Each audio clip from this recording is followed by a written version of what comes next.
Babas mercy in every act. ప్రతి చిన్న విషయంలో కూడా బాబా యొక్క దయ, అనుగ్రహం మనకు ఎలా కనపడుతుంది. Addressing a crowd of pilgrims Mani said, మేరాజాద్లో మండలి హాలులో సమావేశమైన సందర్శకులను ఉద్దేశించి మనీ ఇలా చెప్తుంది, Baba is so compassionate and so merciful that he takes care of every need of his lovers. Baba ఎంత కరుణామయుడంటే, ఎంత దయా సముద్రుడంటే, తన ప్రేమికుల యొక్క ప్రతి చిన్న అవసరాన్ని కూడా ఆయన పట్టించుకుంటూ ఉంటాడు. In this advent Baba had literally pampered his lovers. ఈ అవతారంలో నేను ఖచ్చితంగా చెప్పగలను, గారం చేసేసాడు తన ప్రేమికులు బాబా. ఎక్కడ సుకుమారం చేసి ఇంత చిన్న ఇబ్బంది వచ్చినా సరే, అరే పాపం వాడు పడలేడు అని అంత ఎక్కువ శ్రద్ధ తీసేసుకున్నాడు Baba. Baba lovers complain about hardships and harassment after the coming to his fold. చాలామంది బాబా ఆపి చంపేస్తున్నాడు బాబు, ఈ మధ్యన మాత్రం ఆయనతో పడలేకపోతున్నాం అని ఫిర్యాదు చేస్తూ ఉంటారు Baba. But that is because they do not see the whole picture. అది సగం ఒక పక్కకి చూస్తున్నారు నాణ్యానికి, మొత్తం టోటాలిటీ ఆఫ్ ది పిక్చర్ చూడక, అంటే మొత్తం టోటల్గా చూడక సగం సగం చూడడం వల్ల అలా కనపడుతుంది వాళ్ళకి. They see only a fragmented view based on their limited sight. వాళ్ళ చిన్న దూరం వరకే చూడగలిగిన హస్వదృష్టి వాళ్ళది, దూరంగా చూడలేక అలా మాట్లాడుతూ ఉంటారు. Compare the suffering that the lovers of God had to go through in a past advent. గత అవతారాల్లో ఒక్కసారి మనం చూద్దాం ఎంతంత కష్టాలు పడ్డారో, ఒక్కసారి చూద్దాం మనం. And you will find that Baba had made it really easy for his lovers in this advent.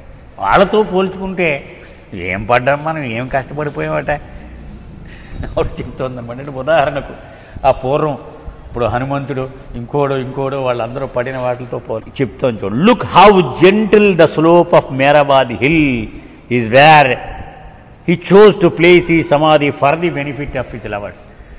తన సమాధి ఎలాంటి కొండవి పెట్టాడు, ఇది ఏమన్నా తిరుపతిలాగా 7 కొండలు ఎక్కాలా, ఇలా నడుచుకుంటూ ఇలా ఎక్కిస్తే తక్కువని వెళ్ళిపోతుంది. అంత సులువైన చోట తన సమాధి పెట్టుకున్నాడు. You try visiting some other places of pilgrimage and see how inaccessible they are. ఓసారి శబరిమల వెళ్ళు, ఓసారి తిరుపతి వెళ్ళు, అప్పుడు తెలుస్తుంది ఎంత సులువైన చోట పెట్టాడు రా బాబా అని అప్పుడు అర్థమవుతుంది. It would require a great effort and physical strength for one to undertake the pilgrimage and here he has make it so easy. అవన్నీ వెళ్ళాలంటే నీకు బోళ్ళు శక్తి ఉండాలి, బోళ్ళు దీక్ష ఉండాలి. ఏమీ లేదు ఇక్కడ సులువు, ఇలా ఆటో ఎక్కేస్తున్నా దిగేస్తున్నా వెళ్ళిపోతున్నాం. ఆ ఆటో సమాధి దాకా కూడా వెళ్ళిపోతుంది ముసలోడైతే. Baba lovers can walk up and down the hill and take darshan as many times as they want.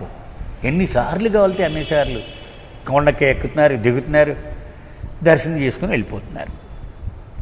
Even a most feeble bodied person can with a little help at least visit the samadhi once a day. అసలు చూస్తాం మనం బాగా ముసలోళ్ళు కొండ ఎక్కడానికి 2 గంటలు తీసుకునే వాళ్ళు కూడా ఉన్నారు. అంత ఇలా అడుగు వాడు కూడా కనీసం ఒక్కసారైనా వాడి దర్శనం చేసేసుకోవచ్చు. And instead of appreciating these Baba lovers complete. ఇది అంగీకరించడానికి బదులు ఇంకా ట్రస్ట్ ఏం చేయట్లేదండి అని ఫిర్యాదు చేస్తూనే, even the time he chose for his Darshan at 5 AM for his birth reflects his compassion. అలాగే ఆయన పుట్టినరోజు 5ంటికి ఎంత సులువైన టైం పెట్టాడు ఆయన. 5 గంటలకి ఎంత సుఖం మనకి. Some Baba lovers will say, oh why did Baba choose such an unearthly time, we have to get up at 3 AM to get ready for his birthday celebration. అయినా కొంతమంది ప్రేమికులు అంటారట, అబ్బా ఇదేం టైం అడు బాబు 5ంటికి, మరి 3ంటికి లేచి స్నానం చేసి వెళితే కానీ మనం అక్కడికి చేరలేకపోతున్నాం హారతి టైం కానీ కంప్లైంట్ చేస్తూ. Why did not Baba choose 7 or 8 AM as the time of visitor. 7 గంటలకో 9ంటికో పుట్టచ్చు కదా, శుభ్రంగా మనకు మెలకు వచ్చిన వెంటనే అలా 4 నీళ్లు జల్లుకుని వెళ్ళిపోతాయి. But then let us look at the. కానీ ఇది వక్ర మార్గం మనం ఆలోచన విధానంలో. What if he would have chosen the time of his birth as 1 AM or 3 AM. ఆయన 1 గంటకే పుట్టాడు అనుకో, ఏం చేద్దాం మనం, రాత్రి పడుకోకుండా 3ంటికి పుట్టాడు అనుకో, నువ్వు 12ంటికి లేచి తయారవ్వాల్సి వచ్చింది. అంటే మన దృష్టిలో లోపం వలన మనకి ఇదంతా ఒక తేడాగా కనం. Yes, if you would have done that you would have got absolutely no rest. అలా చేస్తుంటే ఇంక రాత్రి పడుకోవడమే లేదు నీకు ఇంకా. సో యూ సీ, ఇది your attitude of mind that is to be blamed and not బాబా.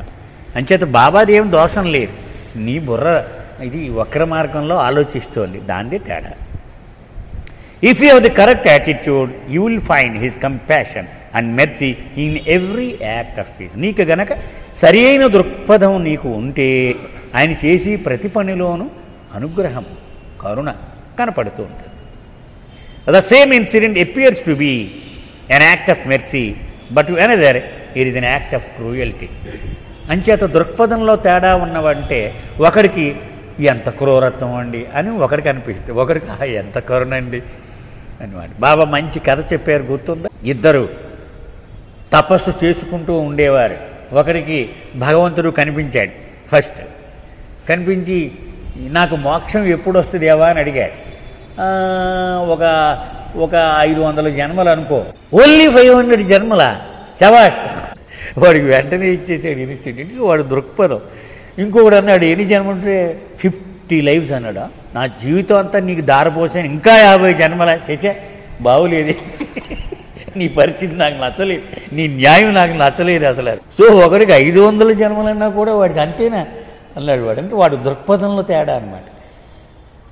ఒకడికి ఓపిక లేదు, వాడికి 50 జన్మలంటే నా జీవితం అంతా దారిపోసాను, ఇంకా 50 జన్మలు నాకేమో నచ్చలేదు నీ పద్ధతి. అలాగూ మన దృక్పథంలో తేడాను బట్టి భగవంతుడు దయామయుడుగాను క్రూరుడుగాను మనకు అనిపిస్తూ ఉంది. So develop the correct attitude by constantly remembering that God can never be anything except merciful and full of compassion. అంచేత అదిగో అక్కడ ఉంది, బిఫిటింగ్ ఏ ఫార్చునేట్ స్లేవ్ అని ఎప్పుడు గుర్తుపెట్టుకోవాలి. ఎందుకని భగవంతుడు ఏది చేసినా ఆయనను ప్రేమించే ప్రతి వ్యక్తికి అతి ఉన్నతమైనటువంటి ప్రయోజనము చేకూరడానికే చేస్తాడు. నాకు అలా కనపడటం లేదంటే అది నా తప్పు, ఆయనది కాదు అని మనం అలవాటు పడాలి. అది బాబా చెప్పింది. అది befitting a fortunate slave carry out every order the command of the master without a question of why and what. If you find that something is wrong it is your own incapacity to understand his ways. అది అక్కడ ఉన్నది. Continuing at the same subject Mani said even from his lovers he does not ask. Okay, ముందు సమారి గురించి చెప్పింది, ఎన్నింటికి పుట్టాడో చెప్పింది. అంటే ఒకటి చెప్పుకొచ్చాను. ఓకే, ఆయన్ని ప్రేమించే వాళ్ళ దగ్గరకు వద్దామండి. ఆయన ఏమిటి అడిగేస్తున్నాడు వాళ్ళ దగ్గర నుంచి, అది కూడా చూద్దాం. He does not want any one to change his life style. Okay, నువ్వు రోజు సాయంత్రం క్లబ్కి వెళ్తావు, వెళ్ళు. పొద్దున్నే ఏదో గుర్రపు సారీ చేస్తావా, చెయ్యి. నువ్వేం మారక్కర్లా.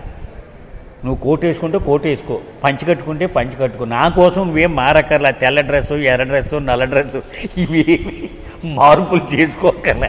నువ్వు చేప తింటావా తిను, మాంసం తింటావా తిను, కూరగాయ తింటావా తిను, నీ ఇష్టం. నువ్వు ఏమీ నీ జీవన శైలిని మార్చుకోవలసిన అవసరం లేదు అని చెప్పాడు. His mode of eating or drinking or the small things he enjoys. నేను పేకాడతావా, ఆడుకో. వాడి జీవితంలో ఏమిటి అలవాటు పడిపోయి ఉన్నాడో, తిండి కానీ తాగడం కానీ వీటికి సంబంధం లేదు, నేను చెప్పేది నీవు అలాగే కానీ అన్నాడు. He does not ask his lovers to give up any one of these. నువ్వు ఇది వదిలేయాలా, ఇది మానేయాలా, ఎక్కడ చెప్ప. Continue doing all these. నువ్వు అన్నీ చేసుకో. ఏం చేస్తావు, పార్టీలు చేసుకుంటావా, చేసుకో, అన్నీ చేసుకో. But learn to honour his wish while doing it.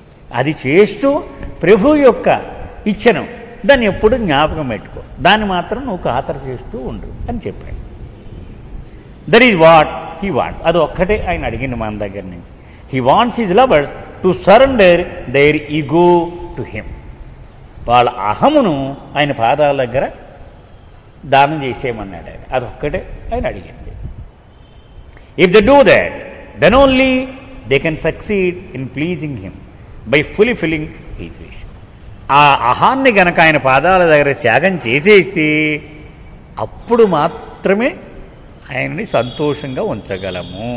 One doing this eventually becomes a dust and becomes. అది గనక ఎవడైతే చేస్తాడో వాడు ధూళితో సమానమైపోతాడు, ఆయన వాడిగా మారిపోతాడు. ధూళిని కాలి కింద వేసి ఇలా రాసి వేసిన, దాన్ని ఇలా తీసి నుదుటి మీద రాసుకొని గౌరవించిన, దానిలో రవ్వంత కూడా ఏం తేడా పడదు. అది ఒకలాగే తీసుకుంటే ఇది ఒకలాగే, ఏ మాత్రము తేడా ఉండదు దానిలో. అది ధూళిగా మారిపోవడం అంటే అంతే చాలా పెద్ద స్థాయి. అయితే ఓకే, అది మనకి జోకులా కనపడినా కూడా కాలుతో రాసేవా అయితే ఓకే, ఇక్కడ పెట్టుకున్నావా అయితే ఓకే, రెండో ఒకటే నాకు అనేటువంటి స్థాయి ఎప్పుడు చేరగలడు? అహమును ఆయన పాదాల దగ్గర త్యాగం చేసిన నాడు మాత్రమే ఈ స్థాయి. Becoming dust high the highest spiritual significance చెప్తుంది. అదంతా డస్ట్ అయిపోవడం అంటే అతి ప్రాముఖ్యత కలిగినటువంటి ఆధ్యాత్మిక స్థితి. అది మామూలు చిన్న స్థాయి కాదు. Whether you trample upon it or apply to your forehead, it does not matter to the dress for it has no ego. అది మనం చెప్పుకున్న విషయమే. కాలి కింద వేసి తొక్కినా, నుదుట వేసి గౌరవించినా అదేం పట్టించుకోని, ఎందుకంటే దానికి అహం లేదు కాబట్టి. ఆ ధూళి రేణువుకి dust has that quality where it not only withstands but happily survives in every climate. వర్షం వచ్చినా ఆ రేణు అలాగే ఉంటుంది, ఎక్కడ కొట్టుకుపోయినా అది ఏం అవ్వదు, అలాగే ఉంటుంది. ఎండ వచ్చినా అదేం పట్టించుకోదు, అది మనగలుగుతూనే ఉంటుంది ఎంత ప్రతికూల వాతావరణం ఉన్నా కూడా. Whether it's a desert, Greenland or snowy mountains, dust equally comfortable. ఎడారిలో కానీ మంచు కొండల మీద కానీ ఎక్కడైనా సరే అది ఏమి కంప్లైంట్ లేకుండా నిశ్చింతగా ఉండగలుగుతుంది. One can say the dust can exist anywhere and everywhere. అది ఎక్కడైనా ఉండగలదు, ఎనీవేర్ అండ్ ఎవ్రీవేర్, ఎక్కడైనా ఉండగలదు, ప్రతి చోట కూడా ఉండగలదు. The snowy mountain peaks may look blissful but what would happen if they were put in a desert. అదే ఒక మంచు మొక్క తీసుకో, అబ్బాయి ఎవరెస్ట్ మీద ఉంటే అంత అందంగా ఉంది, కానీ దాన్ని డెజర్ట్లో పట్టుకెళ్తే కరిగిపోదు. The pride of the snow would melt and disappear. దానికి ఆహా అందంగా ఉన్నాననే గర్వం క్షణంలో ఇసుకలోకి ఇంకిపోవలసిందే. It would melt in the desert heat, ఆ వేడిమికి కరిగిపోవలసినదే. The green jungles trees look so mighty and strong. అలాగే ఆకుపచ్చగా అలరారుతూ ఉన్నటువంటి వృక్షాలు ఎంతో అందంగా కనపడతాయట అడవిలో ఉన్నప్పుడు. Place them in a desert or snow and what would happen. దాన్ని పట్టుకెళ్ళి ఎడారిలో పెట్టేవనుకో, మంచు కొండ మీద పెడితే ఏమవుతుంది? They would wither and die, వాడిపోయి చచ్చిపోతాయి. Their formidable strength would be destroyed in a moment. కొన్ని క్షణాల్లో వాటికి ఉన్న శక్తి అంతా నాశనం అయిపోతుంది. So you see dust is the strongest. కనుక ఇవన్నిటితో పోల్చి చూస్తే ధూళి రేణివే శక్తివంతమైనది. ఇట్ డస్ నాట్ పెరిష్, అది ఎప్పుడు నాశనం అయిపోదు. ఇట్ లివ్స్ ఫర్ ఎవర్, శాశ్వతముగా అది కొనసాగగలుగుతుంది. When lust, greed, hatred, anger, pride and other baser qualities are destroyed in the fire of his love, you become dust to live for ever. ఆయన కృప వలన నీలో ఉన్న కామము, క్రోధము, దురాశ, గర్వము ఇలాంటి నీచమైన లక్షణాలు ఆయన ప్రేమ కారణంగా నాశనమైపోయినప్పుడు అప్పుడు శాశ్వతముగా నువ్వు ధూళిగా మారిపోగలవు.